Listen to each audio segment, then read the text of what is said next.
मुस्काना तुम, कभी नहीं मुरझाना तुम, कमजोर नहीं बलवान बनो, कभी नहीं घबराना तुम।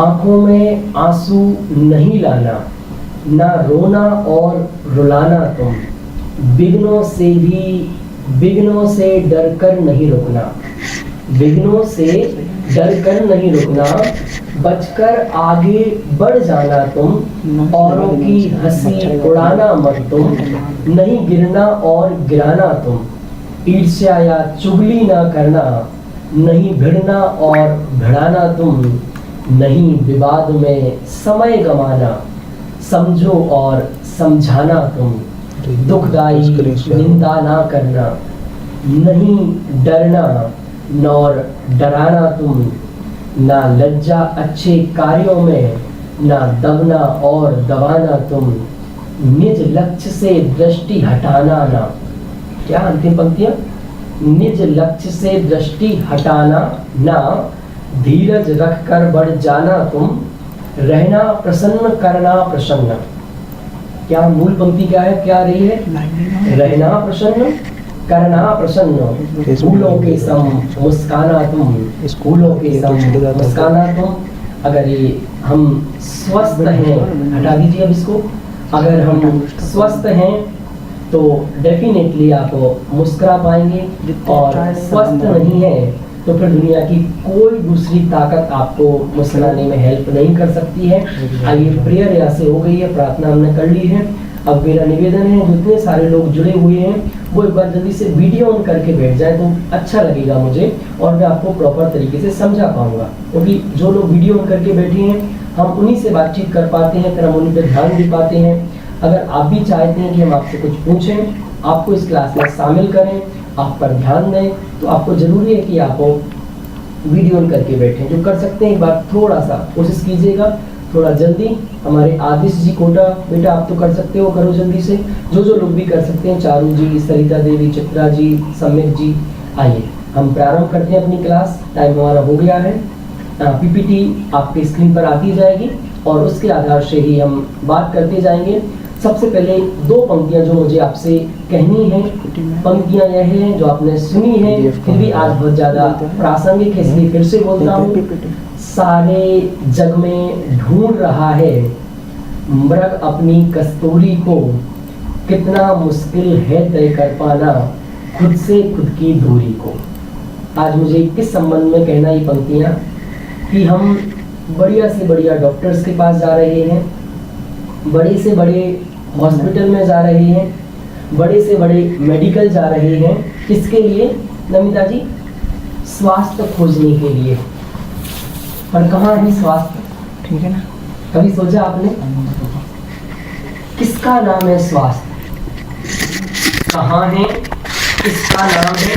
आज अगर आप दो चीजें भी समझते हैं ना तो हमारा सेमिनार करना सफल हो जाएगा। बहुत अच्छा, इन लोग वीडियो ऑन करते जा रहे हैं, बहुत अच्छा लग रहा है मुझे। आप वीडियो ऑन करेंगे तो आप 100% जुड़ेंगे। जो वीडियो ऑन करके नहीं बैठे हैं वो 100% नहीं जुड़ सकते इस क्लास में। तो स्वास्थ्य क्या है और कहाँ है, अगर ये दो पॉइंट आज क्लियर हो तो समझो आज आपका काम हो जाएगा। और आप डायरी पेन लेके बैठ जाइए, अगर आपके पास डायरी पेन हो और नोटबुक, जो कुछ भी हो, आपको जो भी महत्वपूर्ण बात लगे वो आपको यहाँ से लिखनी है, नोट करनी है, क्योंकि उसके आधार से पूरी क्लास चलने वाली है। आइए, पीपीटी आपकी स्क्रीन पर आ रही है, उसके आधार से हम बात करते जाएंगे। सबसे पहले आपकी स्क्रीन पर एक स्टोरी, एक बहुत अच्छी कहानी कुछ लोगों ने सुनी होगी, कुछ ने नहीं सुनी होगी। सबसे पहले आपकी स्क्रीन पर एक, चलो मैं यहाँ से स्टार्ट करता हूँ। वो कहानी सबने सुनी हुई है। एक बार की बात है, घटना है सूरत की। सूरत की एक बहुत बड़ी मिल, बहुत बड़ी फैक्ट्री, जिसमें डेली का करोड़ों रुपए का काम होता है, बहुत बड़ा काम होता है, हजारों वर्कर्स उसके अंडर में काम करते हैं। अचानक से क्या होता है कि वहाँ पर वो मशीन चलना बंद हो जाती है। क्या होता है? वो मशीन चलना बंद हो जाती है और सारे इंजीनियर्स, सारे लोग, सब लोग आते हैं मशीन को ठीक करने के लिए, पर कोई भी उस मशीन को ठीक नहीं कर पाता। तो उस मिल का, उस फैक्ट्री का ऑनर आता है और वो कहता है कि इसके लिए कुछ इनाम घोषित कर दो, हम कितना लॉस झेलेंगे, करोड़ों रुपए का लॉस झेल चुके हैं और अब जितने भी दिन फैक्ट्री बंद रहेगी उतना ज़्यादा लॉस और ज़्यादा बढ़ने वाला है। तो आप अब इसको अनाउंसमेंट कर दो कि जो भी इसको ठीक करेगा उसे 1 लाख रुपए का गिफ्ट दिया जाएगा। राइट। तो एक पूरी खबर पूरी दुनिया में फैल गई और वहीं एक कर्मचारी ने कहा, मालिक मैं आपकी ये मशीन ठीक कर सकता हूँ। मालिक ने कहा बिल्कुल, हम तो इसका इंतजार कर रहे हैं, इतना बड़ा नुकसान झेल रहे हैं। तो उन्होंने कहा करिए। तो वो जैसे व्यक्ति आया उसने देखा कि उस मशीन की छोटी सी कील ढीली थी, उसको एक चोट चाहिए थी तो वो मशीन चालू हो जाती। वो गया, उसने हथौड़ी की चोट मारी और मशीन चालू हो गई। अब मेरा प्रश्न आपसे, तो जैसे ही मशीन चलने लगी उसने कहा लाओ भाई मेरा 1 लाख रुपए। तो मालिक बोला एक चोट के 1 लाख रुपए। मालिक ने क्या बोला, एक चोट के 1 लाख रुपए। तो जो मजदूर ने जवाब दिया वो आज की हमारी इस क्लास का शुभारंभ है। उस मजदूर ने कहा मैं चोट मारने के पैसे नहीं ले रहा हूँ, चोट कहाँ मारनी है इसके आपसे पैसे ले रहा हूँ। तो वो कहाँ मारनी है, तो आप अगर हमें स्वस्थ रहना है, प्रसन्न रहना है, आनंदित रहना है, जीवन में सफलता प्राप्त करनी है, तो एक ही पॉइंट है कि आपको स्वस्थ रहना पड़ेगा। क्या बोला, अगर आपको इस जीवन में बहुत अधिक उन्नति करनी है, सफलता प्राप्त करनी है, सम्यक दर्शन प्राप्त करना है, कुछ भी करना है XYZ, उसका फर्स्ट रूल यह है कि आपको स्वस्थ रहना पड़ेगा। यदि स्वस्थ नहीं है तो आप कुछ भी नहीं कर सकते हैं। अब आइए देखिए कि स्वस्थ का अर्थ क्या होता है, किसे कहते हैं स्वास्थ्य। आप लोगों में से कोई बताएगा? मैं अभी PPT शेयर करूंगा, आपको उस पर दिखे। उससे पहले मैं आप लोगों से नहीं पूछना चाहता हूँ किसे कहते हैं स्वास्थ्य, किसका नाम है स्वास्थ्य? हाँ, जिनकी माइक ऑन है वो बंद कर लीजिएगा जल्दी से। कौन बता सकता है आप लोगों में से स्वास्थ्य क्या है? चलिए, हमारे साथ अहमदाबाद से स्वीटी जी जुड़ी हुई हैं, हमारी सम्यक जी। हाँ सम्यक जी, आप बता दें क्या? चलिए सम्यक जी को हम अनम्यूट करते हैं। एक बार स्वास्थ्य क्या होता है फर्स्ट, इसके बाद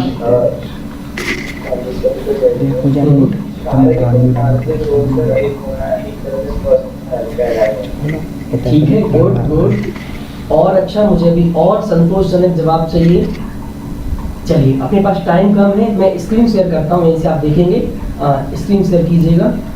जीवन में सबसे महत्वपूर्ण है स्वास्थ्य, मतलब सबसे ऊपर। अगर कोई, आपने पहला एक सुना भी होगा, पहला सुख निरोगी काया। अब वो मुझे आज काया से नहीं उसे रिलेट करना है, पर पहला सुख तो स्वास्थ्य रहना है। चलिए, अब स्वास्थ्य क्या होता है, स्वास्थ्य किसका नाम है वो देखिएगा नेक्स्ट स्लाइड पर। आप क्या क्या दिखा, कुछ दिखा नमिता जी? क्या लिखा था स्क्रीन पर? स्वास्थ्य। स्वा मतलब होता है अपने आप में, और इस मतलब होता है स्थित होना। किसका नाम है स्वास्थ्य? अपने में स्थित होना, मतलब या अपनी आत्मा में रहना, अपने भगवंतों के पास रहना, अपनी फैमिली के पास स्थित रहना, अपने घर में स्थित रहना, इसका नाम है स्वास्थ्य। मतलब हॉस्पिटल में स्थित नहीं होना, अपने आप में स्थित रहना, और अपने आप में आप ही स्थित रहें, कोई दूसरा विकार आपके जीवन में स्थित ना। अब मुझे जल्दी से बात करनी है कि एक बात अभी आपने समझी डेफिनेशन कि अपने में स्थित होना, और अपने के मैंने कितने सारे अर्थ किए। सबसे अधिक स्वस्थ व्यक्ति वो है जो अपने आप में स्थित है। उसके बाद जो अपने कार्यों में स्थित है, अपने परिवार के साथ स्थित है, अपने घर वालों के साथ स्थित है, अपने कर्तव्य पथ पर स्थित है, मतलब कर्तव्य पथ से वो हटता नहीं है। मैं दूसरों की बात क्यों करूं, मैं दूसरों के एग्जाम्पल कम देता हूं, खुद के देता हूं। कि आज मैं 26 साल का हो गया हूँ पर मुझे आज तक कभी याद नहीं कि मैं कभी हॉस्पिटल गया हूँ। गया ही नहीं तो याद वाली क्या बात है। इसका मतलब क्या कि निरंतर अपने कर्तव्य पथ पर बढ़ रहा हूँ, निरंतर प्रसन्न हूँ, निरंतर आनंदित रह रहा हूँ, तो वो स्वस्थ होता है 4 प्रकार का। नेक्स्ट स्लाइड पर आप देखेंगे कितने प्रकार का। कोई पहले आप लोगों में से बता सकता है, कभी सोचा आपने? 1 मिनट हटा दीजिएगा जल्दी से कि वो स्वास्थ्य कितने प्रकार का होता है। दीदी वाली कौन सी है?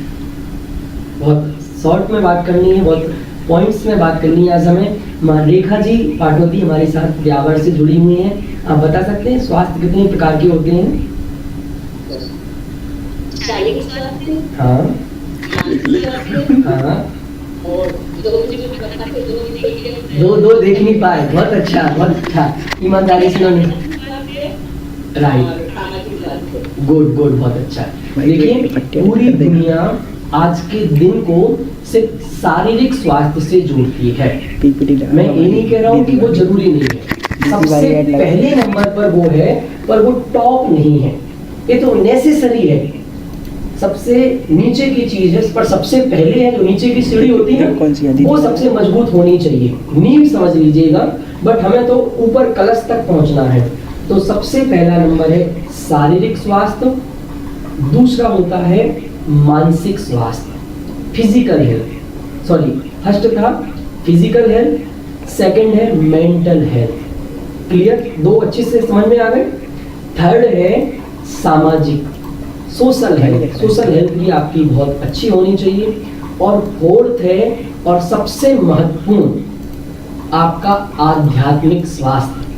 यदि आप आध्यात्मिक रूप से बीमार हैं, कोई आध्यात्मिक मैं थोड़ा इजी क्वेश्चन तो बहुत पूछ लेता हूँ, मैं पूछता कि भाई शारीरिक रोग के कुछ नाम बताओ, मानसिक रोग के कुछ नाम बताओ, सामाजिक रोग के कुछ नाम बताओ। थोड़ा सा टफ होता, बट मेरा क्वेश्चन यह है कि आध्यात्मिक बीमारी है, आध्यात्मिक स्वस्थ होना चाहिए, आध्यात्मिक रोग कौन कौन से हैं? अभी सोचा आपने?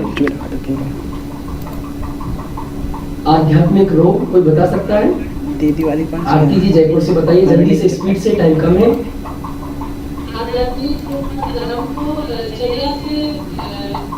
वन वर्ड नाम बताने, रोगों के नाम। चलिए, और कौन बताएगा? दीदी भाई राइट, किसने बोला? जी चित्रा जी, आप वीडियो करके बैठिए ना, बहुत अच्छे लगेंगे आप, बहुत अच्छा आपको भी लगेगा, हमें भी लगेगा। चलिए 5 नंबर की है, 5 राइट। एक ओके 2 नंबर ओके, एक ही आंसर आ गया जल्दी से। मिथ्यात्व, उल्टी मान्यता, मोह, राग, द्वेष, क्रोध, मान, माया, लोभ, ये है आध्यात्मिक रोग जिन्हें कोई नहीं पहचानता है। हमें इनको भी ठीक करना है। अब जल्दी से हम एक स्वास्थ्य की स्पीड से एक पॉइंट में बात करेंगे। आपकी स्क्रीन पर कुछ दिख रहा है, आप देख पा रहे होंगे कि सबसे पहले शारीरिक स्वास्थ्य के लिए आपको क्या करना है। सब चारों ही पॉइंट जरूरी है, सबका अपना अपना महत्व है और सबका कितना कितना % महत्व है? 25% ना? दीदी वाली अटकल पटा। बस एक क्वेश्चन घर पर आगे बढ़ेंगे, 1 मिनट पीपीटी हटा दीजिएगा। 4 प्रकार के स्वास्थ्य बताए, तो वानी जी या स्वीटी जी आपसे बात करते हैं हम, तृप्ति जी कोटा से, कि चारों का जो इम्पोर्टेंस है ना वो 25% है ना तृप्ति जी? 2 नंबर उसमें 4 है और 100% होते हैं, तो 25 ऐसा?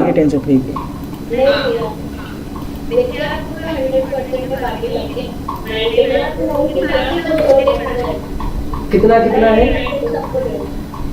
नहीं, सबका अपना 100% है। मतलब physical health 100%, mental health 100%, social health 100% और आध्यात्मिक स्वास्थ्य तो सबसे ज़्यादा जरूरी है, तो वो तो है ही 100%। मतलब कोई अगर कम है, मतलब ये चारों पिलर हैं आपके। मैं कहता हूँ कि कोई एक पिलर कमजोर हुआ तो घर का क्या होगा? आपका घर 4 पिलर पे खड़ा हुआ है, तो हम उसमें से कोई एक पिलर निकाल, चलो पिलर तो समझ में नहीं आता है, गाड़ी तो सब में बैठे हैं ना, गाड़ी सबके पास होगी, सब गाड़ी में बैठे हैं, तो मधु जी उसमें से एक टायर निकाल दो, चलेगा? नहीं 3 है ना, एक निकाल दिया, नहीं चलेगा। जिस प्रकार गाड़ी 4 टायर से चलती है, उसी प्रकार आपकी जीवन रूपी गाड़ी किससे चलती है? 4 टायर से चलती है। वो टायर के नाम दिखाए। अब नेक्स्ट जो स्लाइड है वो देखिएगा जल्दी से, कि शरीर, बस हमें उनके एक एक जो स्वास्थ्य है उनके नेचर को पहचानना है, उनकी डेफिनेशन पहचानना है और उन पर काम करना है। क्या बताया? फिजिकल हेल्थ के लिए एक ही डेफिनेशन बताई मैंने, जो आज तक आपने कभी नहीं सुनी होगी और डेली सुनी भी होगी। शरीर जड़ है, मतलब जड़ है। इसका मुझे कोई मतलब बता सकता है क्या? शरीर हटा दीजिए। शरीर जड़ है, मतलब जड़ है। अभी सोचा आपने ऐसा, जैसे आज मैं आपको सोचने के लिए मजबूर कर रहा हूँ। स्वीटी जी, क्या अर्थ है इसका, क्या मतलब है? शरीर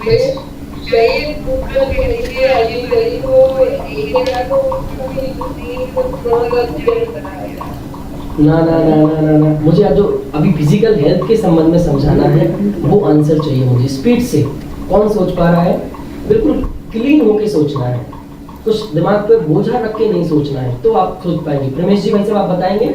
तृप्ति जी आपके साथ, हमारी सुधा जी जयपुर से। क्या इसका अर्थ क्या है? शरीर जड़ है, मतलब जड़ ही है। इसका मतलब क्या? राइट, 25% इनका आंसर आ गया है। अब मुझे समझाना है, ये समझिएगा आज आप सभी, कि शरीर जड़ है, मतलब जड़ है। इसका अर्थ क्या है?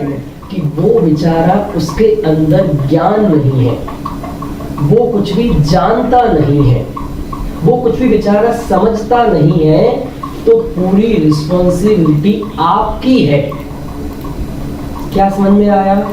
ये शरीर है ना, अभी आप इसके अंदर बढ़िया शुद्ध सात्विक रोटी डालो तो भी ले लेगा, और जहर डालो तो भी ले लेगा। कुछ समझ में, मैं समझा पा रहा हूँ कि शरीर जड़ है, मतलब जड़ है, डेड है। वो बेचारा कुछ जानता नहीं है, ना वो खाने के संबंध में, ना पीने के संबंध में, कुछ भी नहीं जानता। इसलिए जितनी भी जो कुछ रिस्पॉन्सिबिलिटी है वो 100% आपकी है। मीन्स उसमें क्या डालना है और क्या नहीं डालना है। अगर जिससे वो बना है आप उसमें वही डालेंगे तो वो दनादन चलता जाएगा, दनादन दौड़ता जाएगा। बट वो जिससे बना नहीं है, तो किससे बना है? बॉडी के अंदर, बॉडी जो है उसमें 75% वाटर है, पानी है। क्या बोला? शरीर में 75% पानी ही पानी है। तो क्या डालना है? अब हमें ज़्यादातर चीज़ें वो डालनी है जो पानी से है, जिनमें पानी है, वाटर है, तो शरीर आपका परफेक्ट चलने वाला है। राइट? तो शरीर जड़ है, मतलब वो कुछ भी नहीं जानता है, पर उसकी जो नीड है वो आपको पूरी करनी है। ये मेहनत करता है। तो जैसे एक मशीन होती ना, जैसे आपके पास एक लैपटॉप है ना, आप जैसे लैपटॉप को, मोबाइल को यूज करते हैं ना, वैसे ही बस शरीर को यूज करना है। इतना समझ लीजिएगा। शरीर, लैपटॉप, मोबाइल में क्या डलता है? सिम डलती है, वो सिम से ही चलता है। तो सिम ही डालते हैं ना, कोई और दूसरी चीज नहीं डालते ना। दिन भर चलाने के बाद वो थक जाता है तो चार्ज में लगाते कि नहीं लगाते? बॉडी की चार्जिंग क्या है? प्रॉपर नींद, प्रॉपर एक्सरसाइज, प्रॉपर फूड। ये 3 चीजें बस याद कर लीजिएगा और उसे नियमित रखिएगा। ये जड़ है, ये कुछ भी जानता नहीं है, इसीलिए पूरी रिस्पॉन्सिबिलिटी आपकी है कि आपको इसे कैसे रन करना है, इससे कैसे काम लेना है। राइट? नेक्स्ट जो बहुत इंपॉर्टेंट पॉइंट है, अगर एक पॉइंट बैठा लिया जाए, मैं आपको एक फैक्ट बताता हूँ कि पिछले साल दुनिया में सिर्फ कैंसर से 1 करोड़ लोगों की डेथ हुई, जबकि हार्ट अटैक से 1 करोड़ 80 लाख लोगों की जान गई। एवरेज 2 करोड़ लोग सिर्फ हार्ट अटैक से। और सबसे दुखद खबर यह है कि जो यंग जनरेशन है, जो नए लोग हैं, उनके अंदर ये चीज बहुत ज्यादा आ रही है। नए मीन्स 25 से लेकर 60 तक, 65 तक सब नए माने जाते हैं। राइट? तो अब नेक्स्ट स्लाइड आप देखिएगा तो आप उस पर कंट्रोल कर पाएंगे। क्या है नेक्स्ट स्लाइड? देखिएगा, शरीर सिग्नल देता है, उसको पहचानना है, उसको ठीक करना है। जैसे आपका मोबाइल होता है ना, तो जब बैटरी डिस होने लगती है तो आपको सिग्नल देता है, खराब होने लगता है तो कुछ सिग्नल देता है, और आप दुनिया के हर चीज का सिग्नल पहचानते हैं, बट आप अपनी बॉडी का सिग्नल नहीं पहचानते हैं। मैं कुछ बता दूं कैसे। जैसे आप एक टेस्ट कीजिएगा कि आप 10-15 सीढ़ी चढ़िएगा बिना लिफ्ट के, अगर आप बहुत ज़्यादा हाँफ जाते हैं, आपको बहुत जोर जोर से सांस चलने लगती है, इसका मतलब यह सिग्नल इस बात का है कि अभी आपका हार्ट प्रॉपर काम नहीं कर रहा है, ये कभी भी जवाब दे सकता है। समझ में आया सुधा जी? एक एक पॉइंट, मतलब एक एक सिग्नल। खांसी एक आज बहुत पॉजिटिव बात बताता हूँ, इस शरीर में रोग नाम की कोई चीज नहीं होती है। ये रोग मीन्स सिग्नल है। खांसी हुई मीन्स बॉडी के अंदर कुछ गड़बड़ है, उसका सिग्नल है खांसी। अब जो कुछ भी आपको बीमारी हो रही है वो क्या है नमिता जी? बीमारी को क्या समझना है? कोई एक अंदर से सिग्नल आ रहा है, कोई सिम्टम्स आ रहे हैं और वो कोई बीमारी पनप रही है, उसको ठीक करने के लिए कह रहा है। तो जितने जल्दी आप उसको पहचान जाएंगे उतने जल्दी आप उसको ठीक करेंगे। तो राइट, एक हैबिट क्या से समझ में आई? शरीर की सिग्नल को सुनना है। सुनेंगे कि नहीं सुनेंगे? अरे भाई, जिससे रहना है, हैप्पीनेस। अगर आप जिस मकान में रहते हैं यदि उसमें दरार पड़ती है तो आप सचेत होते कि नहीं होते? नहीं, ये तो पर है, सही है, इसीलिए ध्यान देना है। अगर स्व होता ना, समझदार होता ना, तो बिल्कुल चिंता नहीं करनी थी, बिल्कुल छोड़ देना था। यदि रहते नहीं होते ना तो कोई चिंता नहीं करनी थी। रहते हैं तो उसका ध्यान भी रखना है। या तो रहना छोड़ दीजिएगा, अगर रहना है तो फिर ध्यान भी रखना पड़ेगा। समझ में आया? मकान में रहना है तो मकान में दरार पड़ेगी तो क्या कराना पड़ेगा? उसको ठीक करना पड़ेगा। वो सिग्नल है कि कल के दिन मकान आपका गिर सकता है। ये बात हुई अपनी फर्स्ट पॉइंट की। सेकंड पॉइंट देखिएगा, मेंटल हेल्थ के लिए, मानसिक स्वास्थ्य के लिए क्या बात यहाँ से कही जा रही है? मानसिक स्वास्थ्य मतलब मन पर नियंत्रण होना। अगर आपका अपने मन पर नियंत्रण नहीं है, मन पर कंट्रोल नहीं है, मतलब मैं कह रहा हूँ कि मन एक वफादार नौकर है, बहुत अच्छा नौकर है, बट वो नौकर ही बना रहे, वो आपका मालिक ना बन जाए। जिस दिन अगर वो मालिक बन जाएगा तो आपका जीना हराम कर देगा। समझ में आया? तो मन को आपको अपने कंट्रोल में रखना है, मन से काम लेना है, ऑल टाइम आपको मन पर हावी रहना है, मन आप पर हावी नहीं होना चाहिए। समझ में आया? और जो अध्यात्म पढ़ते हैं उनके लिए ये चीज बहुत इजी है। क्या बोला? आप लोग बाहर की दुनिया कंट्रोल कर पाए ना कर पाए, पर आप मन, इंद्रियां, इंद्रियों के विषय, उनके साधन, उनके उत्प्रेरक, इन सभी को कंट्रोल कर सकते हैं। मैं इन सब चीजों को, पूरी क्लास है मेरी, मन जो मैंने 5 पॉइंट बोले ना, मन, इंद्रियां, उनके विषय, उनके साधन एंड उनके उत्प्रेरक। एक पूरी मेडिटेशन में 1 दिन का पूरा कोर्स होता है, 21 दिन के कोर्स में, तो वहाँ चलती है, तो हम आ पाएंगे तो वहाँ करेंगे डिस्कस, अभी इतना टाइम नहीं है। बट इन 5 चीज़ों पर आपको मन पे कंट्रोल आएगा तो 5 चीज़ों पर आपका कंट्रोल ऑटोमेटिक आ जाएगा। तो मेंटल हेल्थ के लिए मैंने क्या बताया कि मन आपके हाथों में रहना चाहिए, आप मन के हाथों में नहीं रहना चाहिए। मीन्स मन को आप नचाएंगे वो वैसा नचेगा, मन जैसा नचाए आप वैसा नहीं नचेंगे। Good, clear? चलिए, थर्ड है हमारा सोशल हेल्थ। सोशल हेल्थ के लिए आपको जो हमारे यहाँ 3 बातें कही गई हैं उनको फॉलो करना है। प्रेम भाव हो सब जीवों से। सोशल हेल्थ का हमने इसमें लिखा नहीं है क्योंकि मुझे पता है कि आप सब समझते हैं। प्रेम भाव हो सब जीवों से, गुणी जनों में हर्ष प्रभु, करुणा स्रोत बहे दुखियों पर, दुर्जन में मध्यस्थ प्रभु। ये है सोशल हेल्थ का फंडा। क्या है कि प्रेम भाव हो सब जीव, दुनिया के जितने भी जीव हैं उनके प्रति प्रेम भाव अंदर में होना चाहिए, बाहर में नहीं। पहले तो ये समझ लीजिएगा, जरूरी नहीं है कि मैं अपनी मम्मा का स्टेटस लगाऊं मैं तभी उनको प्यार करता हूँ। जब मैं उनकी फोटो एक व्हाट्सएप पे फेसबुक पे शेयर करूँ तो ही प्यार करता हूँ, इसका मतलब ये नहीं है। इसका मतलब तो यही हो गया कि आज से जो 50 साल पहले आप लोगों के समय में सुधा जी मोबाइल नहीं था ना, सोशल मीडिया नहीं थे, तो आप तो अपनी मम्मी का स्टेटस लगाते ही नहीं थे, तो आप मम्मी को अपने प्यार नहीं करते, इसका मतलब तो ये हुआ नहीं। तो दिखाने का नाम प्रेम भाव, सब जीवों के प्रति अपने हृदय में प्रेम भाव होना चाहिए। प्रेम भाव हो सब जीवों से, गुणी जनों में हर्ष प्रभु। और जो व्यक्ति गुणवान है उसके प्रति अपने अंदर एक हर्ष का भाव होना चाहिए, उल्लास का भाव होना चाहिए, आनंद का भाव होना चाहिए। और प्रेम भाव हो सब जीवों से, गुणी जनों में हर्ष प्रभु, करुणा स्रोत वहे दुखियों पर। और जो दुखी लोग हैं उन पर क्या होना चाहिए? करुणा आपके अंदर रहनी चाहिए। और एक सोशल हेल्थ का सबसे बढ़िया पॉइंट क्या है? दुर्जन में मध्यस्थ करो। अगर आपको लगता है कि भाई ये आदमी ठीक नहीं है तो क्या करना? अगर आपको सोशल हेल्थ बरकरार रखनी है अपनी, देखो जो अच्छा है आप उससे बातचीत करते हैं वो आपका कुछ नहीं बिगाड़ेगा, बट जो खराब है अगर उससे पंगा ले लिया, जो दुर्जन है उससे उलझ गए, तो क्योंकि वो दुर्जन है वो अपना स्वभाव नहीं छोड़ेगा, इसीलिए दुर्जन से बिल्कुल मध्यस्थ रहना है। मध्यस्थ का क्या अर्थ होगा प्रमेश जी? बिल्कुल उससे साइलेंट रहना है, उसमें ना अच्छा ना कुछ बुरा, राइट? चलिए अब एक लास्ट है हमारा आध्यात्मिक स्वास्थ्य, जो सबसे ज्यादा महत्वपूर्ण है। और इस स्वास्थ्य को कवर अप करने के लिए हमने अभी 3 कोर्स बनाए हुए हैं।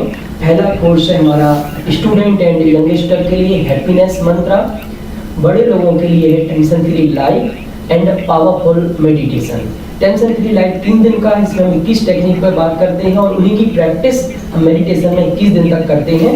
तो इन दोनों में आप बहुत अच्छे से अपना जो आध्यात्मिक स्वास्थ्य है उसको विकसित कर सकते हैं।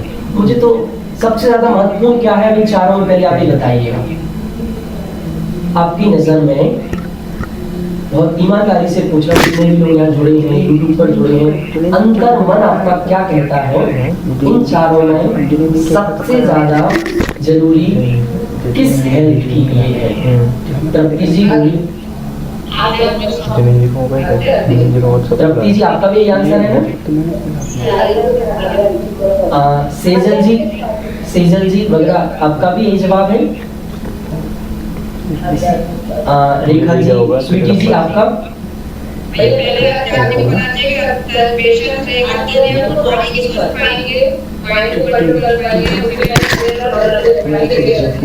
गुड, बहुत अच्छा। अब आप लोग, अब आप समझे सही बात है कि अगर आध्यात्मिक हेल्थ है तो तीनों हेल्थ दौड़ी दौड़ी आएंगी। क्या बोला? यदि आपके जीवन में आध्यात्मिक हेल्थ है तो इन तीनों पे कुछ भी काम नहीं करना, एक ऑटोमेटिक दौड़ दौड़ के आएंगी आपके पास। बट आपके पास पहली वाली है तो जरूरी नहीं कि आपके पास तीनों आ जाए, दूसरी है तो भी जरूरी नहीं तीनों आ जाए, तीसरी है तो भी जरूरी नहीं तीनों आ जाए, पर चौथी हेल्थ ऐसी है अगर ये जिसके पास है उसके पास चारों प्रकार की हेल्थ है। मैं आपको, अगर आपको डाउट हो तो एग्जांपल दे देता हूँ। दिगंबर मुनिराज को देख लीजिएगा, आप कितने, उनके पास कौन सी हेल्थ है? सिर्फ वो किस पे वर्क करते हैं? सिर्फ आध्यात्मिक हेल्थ पे मेहनत करते हैं, बट आज तक कभी बीमार होते हैं, कभी जीवन भर मेडिसिन नहीं लेते हैं, कभी हॉस्पिटल नहीं जाते हैं, कभी किसी डॉक्टर को नहीं दिखाना पड़ता, बीमार होते ही नहीं। तो फिजिकल हेल्थ ऑटोमेटिक, उनको कभी tension depression no, mental health बिल्कुल ओके। और हमारी सोशल हेल्थ क्या है? हमसे लाख गुनी सोशल हेल्थ उनकी होती है। कितने हजारों लाखों लोगों से मिलते हैं, जुलते हैं, सबके उत्तर देते हैं, बातचीत करते हैं, प्रश्नों का समाधान करते हैं, सब उन्हें जानता है। इतने लोगों के प्रति, इतने लोगों के दिल में उनके प्रति बहुमान का भाव, इसका ही नाम तो सोशल हेल्थ है कि सामने वाले कुछ लोगों के दिलों में आपके प्रति भरोसा होना, विश्वास होना। तो एक आध्यात्मिक स्वास्थ्य। पर अब आध्यात्मिक स्वास्थ्य क्या है, मैं आज सॉल्व में जो 21 दिन में समझाता हूँ वो आपको 21 सेकंड में समझाता हूँ। आपकी स्क्रीन पर दिख रहा है, देखिएगा क्या होता है। अध्यात्म, अध्यात्म 2 शब्दों से मिलकर बना है। पहले तो आप ये समझिएगा, अध्यात्म में कितने शब्द हैं मधु जी? 2 शब्द हैं, अधि प्लस आत्म। अधि प्लस आत्म। और अधि का मीनिंग होता है जानना। अधि मतलब लिख लीजिएगा, एक पता नहीं है अभी किसी को और याद भी नहीं है बिल्कुल, पर याद करना है।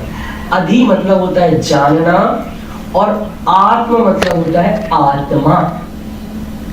राइट? आत्म मतलब आत्मा। तो एक प्रॉपर सेंटेंस क्या बना? आत्मा को जानना। आत्मा को जानना, इसका नाम है अध्यात्म। अब उस आत्मा को हम कैसे जाने, कैसे पहचाने? बहुत सरल है। ऐसा कहता हूँ, दुनिया का सबसे सरल कोई काम है तो वो आत्मा को जानना है। सबसे सरल कोई हेल्थ है तो आध्यात्मिक हेल्थ है। फिजिकल हेल्थ में तो कुछ करना पड़ता है, डॉक्टर के पास जाना पड़ता है या योग वगैरह का, मतलब कुछ ना कुछ करना पड़ता है। मेंटल हेल्थ के लिए भी कुछ ना कुछ करना पड़ता है, सोशल हेल्थ के लिए भी कुछ करना पड़ता है, और आध्यात्मिक हेल्थ के लिए क्या करना पड़ता है नमिता जी? इन तीनों में करना पड़ता है और ये होती है।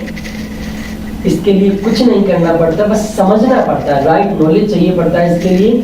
चलिए, इतनी बात अभी हमने की और कुछ टिप्स आपके लिए जल्दी से दे देता हूँ कि ये आपके चारों हेल्थ अच्छे से रहें। इसके लिए सबसे फिजिकल हेल्थ के लिए आपको एक ही टिप है कि आपको अनाज कम खाना है, जिनमें पानी है, ऐसे फल सब्जियां आपको अधिक से अधिक यूज में लाना है। दूसरा, आपको थोड़ा सा चलने का, मैं कुछ और नहीं करना, बस चलना है। आप अपना दिन भर का फिक्स कर लीजिएगा, मुझे इतने स्टेप चलना है, इतना कदम चलना है, पर चलना है, तो वो चलना बहुत जरूरी है। सेकंड, मेंटल हेल्थ के लिए आप कुछ अपना सुनने का बना लीजिएगा, कुछ पाठ सुनना है या बोलना है, जाके आप या खुद जाके बोल सकते हैं, बोलने का टाइम नहीं है तो सुनना है, नियम बना लीजिएगा। मेंटल हेल्थ का दुनिया में एक ही सॉल्यूशन है। बड़े बड़े जो डॉक्टर्स हैं ना, जो लाखों रुपए की घंटे की फीस लेते हैं, वो भी एक स्वर चिकित्सा होती है।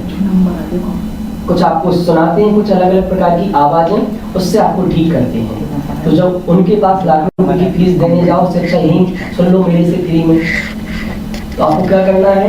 डेली आपको कुछ ना कुछ बढ़िया सा संगीत, मीन्स आपके जो पाठ हैं, जो रचनाएं हैं, जो भक्तियां हैं, जो पूजन है, जो पाठ है, उनको खुद बोल सकते हैं, तो नहीं बोल सकते हैं तो सुनना है। इससे आपकी क्या होगी? मेंटल हेल्थ स्ट्रांग होगी। थर्ड है, सोशल हेल्थ के लिए सबसे अच्छा उपाय है सत्संगति। जो भी अच्छे लोग मिलते हैं उनके साथ मिलना चाहिए, विचारों का आदान प्रदान करना चाहिए, अंदर घुटना नहीं चाहिए। अच्छी से अच्छी बातें अगर आपके अंदर चलती है तो उस प्रकार के लोगों से आपको मिलके या अपने से जो गुणी जन हैं उनसे मिलना चाहिए। अब वो जरूरी नहीं कि आप वहां जाके मिलें। जैसे मैं एग्जांपल देता हूँ, आप मानते हैं कि भाई संजीव गोदा बढ़िया है, तो यूट्यूब पर उनके इतने प्रवचन है, कीजिए संजीव जी की संगति, दादा की संगति कीजिएगा। इतना इजी हो गया है संगति करना, तो 1 घंटे संगति कीजिएगा और कुछ फिजिकल संगति भी आपको करनी है। जो भी अच्छे लोग हैं या जो जिज्ञासु लोग हैं आपकी बात सुन सकते हैं, समझ सकते हैं, तो ऐसा ही एटमॉस्फेयर तैयार करना है। मैं कहता हूँ बाहर में नहीं हो तो कम से कम घर में तो हो, 2-3 लोग जो आपसे इस प्रकार की बातें करें। अगर उस प्रकार की बातचीत करेंगे तो आपका सोशल हेल्थ ऑटोमेटिक सुधरता जाएगा। फोर्थ, अब लास्ट, आध्यात्मिक स्वास्थ्य के लिए क्या करना है आप बताइए, कोई क्या करना है आध्यात्मिक? जो मैं 3 का मास्टर नहीं हूँ, उन 3 का मैंने बताया। अब आप, मैं तो आध्यात्मिक हेल्थ का मास्टर हूँ, बट इसका आंसर आपसे पूछ रहा हूँ शॉर्ट में, क्या करना चाहिए? ठीक है, बहुत अच्छा, गुड। कि लास्ट बहुत अच्छा आंसर आ गया हमारी सुधा जी ने। उनकी नाम भी सुधा है और जो वचन भी निकलते हैं वो भी अमृतमय। सुधा मतलब होता है अमृत, मुंह से जो निकलता है वो अमृत ही निकलता है, वो अमृत ही है। बहुत अच्छा जवाब दिया, स्वाध्याय। बट मुझे आज 3 मिनट का टाइम है, 3 मिनट में एक बात डिस्कस करनी है, स्वाध्याय किसका नाम है? किताबों को पढ़ना सिर्फ इसका नाम स्वाध्याय नहीं है। क्या बोला? फिर से डाउनलोड करो। किताबों को पढ़कर, जिनवाणी को पढ़कर अपने आप को पढ़ना, इसका नाम है स्वाध्याय। अभी पूरी दुनिया आधा स्वाध्याय करके कर लेना, और जो आधा होता है ना वो कुछ भी नहीं होता। पहले तो आप ये समझ लीजिएगा। जैसे आप कहते हैं ना, सर मैं आदि सिंगर हूँ, सर मैं आदि टीचर हूँ, आदि में हाउस वाइफ हूँ, आदि में पेरेंटिंग कर लेती हूँ, आदि में स्पीकर हूँ। इसका मतलब आप कुछ भी नहीं, राइट? तो आधा कुछ भी नहीं होता। तो पक्का स्वाध्याय क्या है? लिख लीजिएगा, जिनवाणी को पढ़कर अपने आप को पढ़ना, इसका नाम है रियल स्वाध्याय। मीन्स अपने गुणों को पढ़ना, अपने दोषों को पढ़ना। इसके लिए मैं एक बात और कहता हूँ, अगर आपको और सरलता से समझ में आ सके तो, हमें सिर्फ जिनवाणी को या शास्त्रों को, हमें सिर्फ शास्त्रों का शब्दात्मक ज्ञान ही नहीं, शब्दात्मक मीन्स वर्ड का नॉलेज कर लिया आज हमने, रट लिया, परिभाषा याद कर ली। तो आज हमें शास्त्रों का, ग्रंथों का, पुस्तकों का सिर्फ शब्दात्मक ज्ञान ही नहीं, उसके साथ साथ उसका अर्थात्मक, सेकंड क्या बोला? उसका अर्थ समझ में आना चाहिए। सेकंड भावात्मक, उसका भाव क्लियर होना चाहिए। थर्ड विचारात्मक, उसका विचार होना चाहिए, जो मेडिटेशन में कराते हैं। विचारात्मक मीन्स कि मैं एक बहुत अच्छी बात कहता हूँ कि किताब की बात, शास्त्र की बात आपकी कब बनती है सुधा जी? वो इफेक्टिव कब होती है? जब आप उस पर विचार करते हैं। स्वीटी जी, बहुत बड़ी बात है। क्या बोला रमेश जी? कि हमने शास्त्रों की बात को 1000 बार पढ़ा, तो अभी वो शास्त्रों की ही है। बट जिस दिन से आप उस पर विचार करना चालू कर देते हैं, चिंतन करना चालू कर देते हैं, उस दिन से वो आपकी बन जाती है। तो लाभ कब देगी?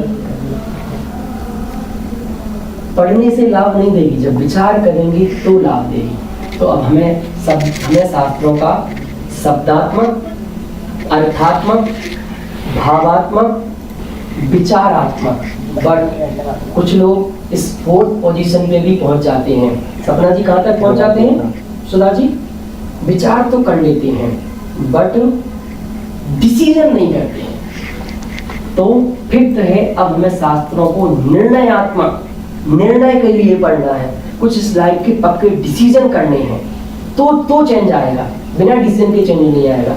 तो हमें शास्त्रों को शब्दात्मक, हमें शास्त्रों का शब्दात्मक, अर्थात्मक, भावात्मक, विचारात्मक एंड निर्णयात्मक। हो गया काम? निर्णय हो गया? अभी नहीं हुआ। निर्णय के बाद प्रयोगात्मक, निर्णय के बाद जो चीज सीखा है उसका प्रयोग करना है, और प्रयोग के बाद अंतिम है हमें उनको क्रियात्मक, व्यवहारात्मक, वो हमारे व्यवहार में आना चाहिए। तो कितने पॉइंट हो गए? कोई बोल सकता है क्या? अगर आज की क्लास से पॉइंट ही सीख ले तो आपका उद्धार हो जाएगा। पहला है शब्दात्मक। अब हमें सिर्फ शास्त्रों का सिर्फ शब्दात्मक ज्ञान ही नहीं, क्योंकि वो तो कर ही रहे हैं, वो तो इंक्लूड है ही, उसके साथ साथ उसका अर्थात्मक, भावात्मक, विचारात्मक, निर्णयात्मक, निर्णय के बाद प्रयोगात्मक और क्रियात्मक या व्यवहारात्मक। राइट? कितने हो गए सुधा जी?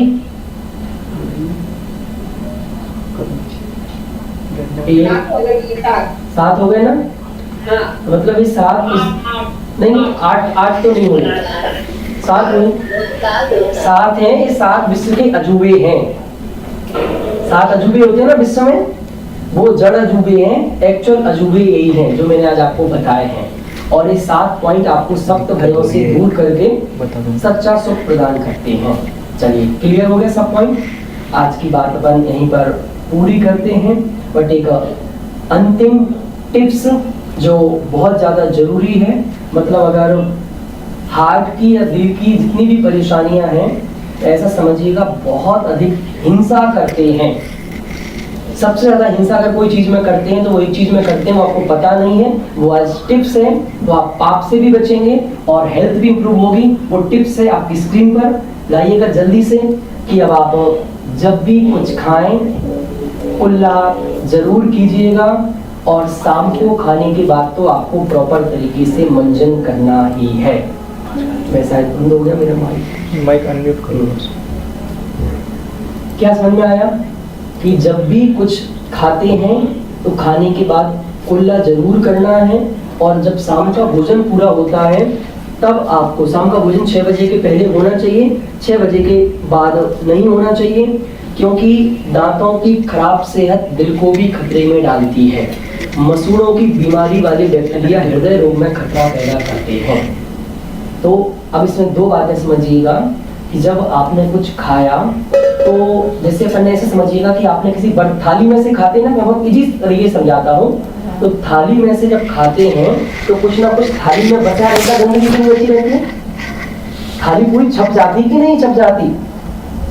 जब थाली में से खाते हैं उस थाली में इतनी गंदगी रह जाती है, तो जिन दांतों से जिस मुंह से खा रहे हैं उसमें कितनी गंदगी बची रह जाती है, वो पूरा अंदर नहीं जाता सामान, तो वो दांतों में सड़ता रहता है, जीव उत्पन्न होते रहते हैं।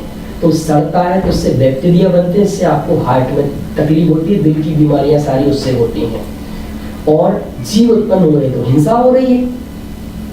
पॉइंट समझ में आ रहा है? तो दोनों तरफ से आप लॉस में जा रहे हैं। तो आज की ये टिप्स है कि जब भी कुछ खाएंगे तो उसके बाद पानी से, नॉर्मल पानी से, आपने मुनिराज को देखा होगा कभी आहार लेते हुए, कि जब उनका भोजन पूरा होता है, भोजन के पहले और भोजन के बाद अच्छे से कुल्ला करते हैं।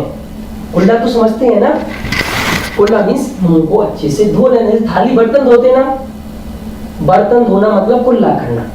तो बर्तन तो दुनिया साफ कर लेती है, पर ये जो एक गंदा रह गया इसको कोई साफ नहीं करता, और उल्टा और कुछ ना कुछ और डालते जाते हैं। खाने के बाद फिर सौंफ डाल ली, फिर ये डाल ली, मतलब गंदगी पे गंदगी, गंदगी पे गंदगी बढ़ाते जा रहे हैं, और उतने उतने। और शाम के मंजन की मैं क्यों बोल रहा हूँ, शाम को जब वैसे ही मुंह में कुछ भी खा के छोड़ गए हैं तो वो एक तो बैक्टीरिया बन रहे हैं, उससे हार्ट को तकलीफ होनी है, और अब वो जीव रात भर मुंह में सड़ेंगे। क्या होगा, कितनी हिंसा कर रहे हैं हम। अब मैं कह रहा हूँ, मैं अभी आपकी दूसरी हिंसा नहीं छुड़ा रहा हूँ, अभी जो बिना प्रयोजन की है वो तो छोड़ दो। मंजन तो कर सकते हैं ना, कुल्ला कर सकते हैं, इसमें क्या लग रहा है। अभी मैं ये नहीं कह रहा हूँ आपको ये छोड़ दो, वो छोड़ दो, ये खाना छोड़ दो, वो खाना छोड़ दो। अभी बिल्कुल सीधी सीधी बात कर रहा हूँ कि शाम को आप जिससे अनंत हिंसा कर रहे हैं वो है रात को खाना मुंह में छोड़ देना। अब चलिए एक प्रयोग और करते हैं। प्रमेश जी कभी कीजिएगा, जो चीज आपने खाई थी ना जैसी मुंह में, वैसे उसे किसी प्लेट में भी छोड़ दीजिएगा, बर्तन नहीं धोइएगा। सुबह देखिएगा उसमें कितने कीटाणु हो जाते, वो सड़ जाती है, उस पर वो लग जाती है फफूंद रात भर में। फिर इसकी तो क्या हालत होगी, वो तो खुले में है बेचारे, उसको कोई दूसरा काम नहीं है, ये बिल्कुल बंद है, और इससे तुम्हें 100 काम कराने हैं, बोलना भी है, ये भी करना है, वो भी करना है। तो बहुत ज़्यादा जरूरी है कि जब भी कुछ खाएं हल्का सा नॉर्मल पानी से कुल्ला कर लें, और शाम के खाने के बाद आपको प्रॉपर तरीके से मंजन करना ही है। राइट, चलिए।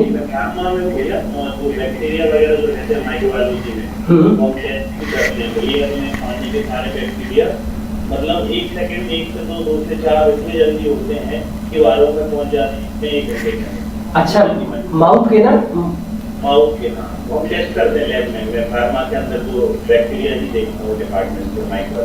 क्या बात है, एक बार सबसे पहले प्रमेश जी के लिए तालियां। मेरा पहली बार परिचय हुआ, ये फार्मा में है, और इन्होंने मतलब जो मैंने कहीं पढ़ी नहीं, कि मैंने तो अपने लॉजिक से बात की है, अपने शास्त्रों के आधार से बात की है, पर इन्होंने प्रूफ भी करके बता दिया। एक बार फिर से बोल दीजिएगा प्रमेश जी, सब लोगों को समझ में आ जाए। बिल्कुल। अभी क्या होता है कि हमारे एयर में, वाटर में, सॉइल में सब जगह बैक्टीरिया, हमारे हाथ के ऊपर भी जैसे करोड़ों बैक्टीरिया होते हैं। यदि मैं इसको सिर्फ मेरे खुले हाथ से दोबारा इस पानी को रोक दूँ तो उसका एक मूल क्योंकि जो हमारी प्लेट होती है कीटाणु का भोजन होता है सोया, तो जिसके अंदर रात भर छोड़ दूँ तो अनंत जीव पैदा हो जाता है। एक तो अलग खूबसूरती देख नहीं रहा, अगले दिन वो इतना बिजली वाला बड़ा हो जाता है। उसके लिए में करोड़ों बैक्टीरिया कुछ चलने वाले होते, कुछ नहीं चलने वाले। तो जो हमारे जिन्हें परमात्मा ने करोड़ों साल पहले चीजें बोली, आज भी वो बैक्टीरिया पूरी प्रूव करी है। वो चलने वाले जो पानी में जो बना है वो रहते हैं, उससे जाती रहते हैं। Right, good. देखो मतलब आप पहले तो ये समझ लीजिएगा, अब आपके जो घर में है वो दुनिया का सबसे अच्छा है। अभी हमारी आदत क्या हो गई है कि जब हमें अमेरिका कहता है ना तो हम मानते हैं। आज अमेरिका कह रहा है कि आपका ये पानी खराब है, पानी सही करके पीना चाहिए, शुद्ध करके पीना चाहिए, तो हम मानने लगते हैं। मैं भी कितने डॉक्टर्स के आपको नाम बता सकता हूँ। डॉक्टर एक अनंत हैं, किडनी ट्रांसमैक्स हॉस्पिटल में सर्जन हैं। ये कहते हैं शाम को 6 बजे के बाद खाना नहीं खाना चाहिए। मतलब कितने में रेफरेंस आपको जब ये कहते हैं तो आपको समझ में आने लगती है। तो अपने घर में जो है वो पानी सबसे अच्छा है, इससे अच्छा कुछ भी नहीं है। तो उसको आपको फॉलो करना है, उसको आपको ट्राई करना है और आपको अपना अच्छे से अच्छा जीवन जीना है। क्योंकि स्वस्थ हैं तो आप मस्त हैं, आनंदित हैं, आपको स्वस्थ रहना है।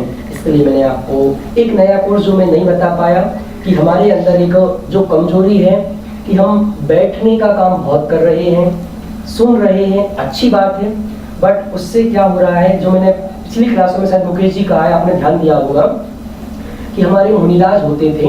एक समय मैं प्रैक्टिकली सोचता हूँ, तो वो जब शौच के लिए जाते थे तो वो चलते थे ना, फिर मंदिर के लिए जाते थे तो फिर चलते थे सुधा जी, फिर जंगल से आहार लेने के लिए आते थे फिर चलते थे, फिर वापस जंगल में जाते थे फिर चलते थे, एक स्थान से किसी दूसरे स्थान पर जाते थे तो चलते थे। तो उनका चलना फिरना बहुत था, बॉडी का मूवमेंट था, किसी भी वाहन का यूज नहीं करते थे। बट अब आज हमारे साथ क्या हो गया है, हमारा उसी टेबल पर जिस पे बैठे हैं ना आप, जिस बेडरूम में, वहीं खाना, वहीं उसी कमरे में नहाना, उसी में बाथरूम, उसी में सब कुछ, उसी में क्लास, उसी में स्वाध्याय, उसी में मंदिर, उसी में ऑनलाइन दर्शन, उसी में सब कुछ आज ऑनलाइन हो रहा है। समझ में आ रहा है? तो बॉडी का कुछ मूवमेंट ही नहीं बचा, और बॉडी का मूवमेंट नहीं होगा तो डेफिनेटली बीमार होंगे। आप कुछ भी कर लें तो फिजिकल हेल्थ के लिए अब आप कैसे मूवमेंट करें, बाहर पैर रखते हैं तो गाड़ियाँ खड़ी हैं, गाड़ियों में जाते हैं, गाड़ियों के बिना पैर नहीं रखा जाता है। तो कुछ आप छोटी छोटी एक्टिविटी, बॉडी की स्ट्रेचिंग करें। इसके लिए एक इंटरनेशनल थेरापिस्ट हैं योगा की, आपको स्क्रीन पर दिख रहा होगा, प्रज्ञा जैन, ज्ञप्ति जैन पिछले 15-20 वर्षों से एक पूरा अपना योग पर मेहनत कर रही हैं, स्टडी कर रही हैं, थाईलैंड वगैरह में जाती हैं, योग के सेमिनार करती हैं, मतलब बहुत बड़े हैं। थाईलैंड में मोस्टली टाइम रहती हैं, बट उन्हें अभी टाइम निकाल के अपन को 10 दिन का पीरियड दिया हुआ है। 21 तारीख से वो योगा का सेशन लेंगे अपने डाउनलोड हैप्पीनेस के थ्रू ही, इसी प्रकार जैसा जूम पे चल रहा है। तो मेरा आपसे निवेदन है, आपको वो ज्वाइन करना ही करना है। दूसरी सबसे बड़ी चिंता है बच्चों की, कि भैया हमें तो ये बातें समझ में आ गई, पर बच्चों को कौन समझाए, क्योंकि अगर वो नहीं समझेंगे तो फिर वो सारा खेल खराब हो जाता है, क्योंकि फिर वो बीमार होते हैं तो हमें हॉस्पिटलों में रहना पड़ता है, तो फिर हमारा भी सब कुछ बिगड़ जाता है, हमारी दिनचर्या भी खराब हो जाती है, हमारा खान पान उनके चक्कर में गलत हो जाता है, घर में चीजें आने लगती हैं। तो आप ये समझिएगा, बच्चे आपसे नहीं समझते हैं, बच्चे हमसे ही समझते हैं, हमारी ही सुनते हैं, हमारी ही मानते हैं। इसके लिए बच्चों के लिए हमने हैप्पीनेस मंत्रा 7 दिन का एक छोटा सा आधा घंटे की क्लास है जो बनाई है, वो हैप्पीनेस मंत्र से हम बच्चों को समझाएंगे। तो ये 2 नए कोर्स हैं जो हमारे पुराने चल रहे हैं, वो तो कंटिन्यू चल ही रहे हैं, मेडिटेशन के, टेंशन फ्री लाइफ के, वो भी आपको धीरे धीरे ज्वाइन करना है, और ये 2 कोर्स तो जरूर ज्वाइन करना ही है।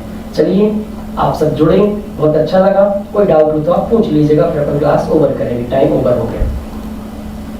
किसी को अपनी बात कहनी हो या कुछ पूछना हो तो पूछ सकते हैं।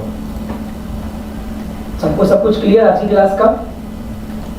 चलिए, जो सबसे महत्वपूर्ण बात सीखी हमने वो यह सीखी कि हमें अपना आध्यात्मिक स्वास्थ्य विकसित करना है।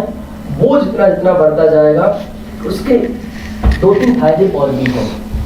जो शरीर है ना, एक नई बात बता रहा हूँ, इत्तेफाक से याद ही आ गई है नमिता जी, कि आध्यात्मिक स्वास्थ्य जब हम डेवलप करते हैं तो उसके साथ साथ आध्यात्मिक स्वास्थ्य तो है धर्म, जो अध्यात्म है वो है प्योर धर्म।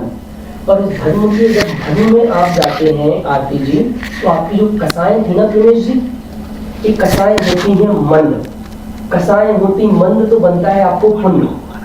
तो पुण्य की वजह से फिर आप बहुत सारी बीमारियों से ऑटोमेटिक ही बच जाते हैं। पर ये भी फिर ऐसा निमित्त है कि बीमारी से भी वही बचता है जो नियमित चलता है। ऐसा नहीं चलेगा कि हम तो समय सार पढ़ते हैं, हमें तो पुण्य बंद ही रहा होगा, अब तो हम रात भर खाएंगे, रात को खाएंगे, सोते रहेंगे, कुछ भी खाएंगे, फास्ट फूड खाएंगे। सबसे ज्यादा आज तकलीफ अगर किसी चीज से हो रही तो फास्ट फूड से। फास्ट फूड सिर्फ फास्ट फूड वो ही नहीं है, आपके घर पे भी फास्ट फूड है। कौन सा? जो चीज आपने सुबह बनाई थी, अब शाम को उसी को तल के फिर से खाना।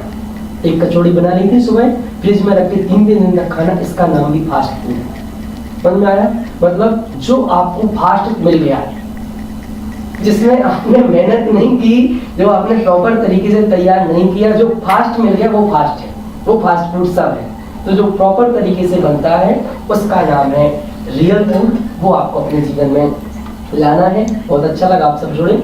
इस प्रकार हम ऐसे स्पेशल डे पर कुछ ना कुछ आपके लिए करते रहेंगे। एक्चुअली ऐसा नहीं है, ये सब बातें आपको पता नहीं थी, मुझे पता नहीं थी, पर जब हम चर्चा करते हैं तो वो स्मरण में आ जाती है। क्योंकि आज हमें इतना नॉलेज हो गया कि हम भूल ही गए हमें कौन सी चीज़ याद रखनी, कौन सी नहीं रखनी।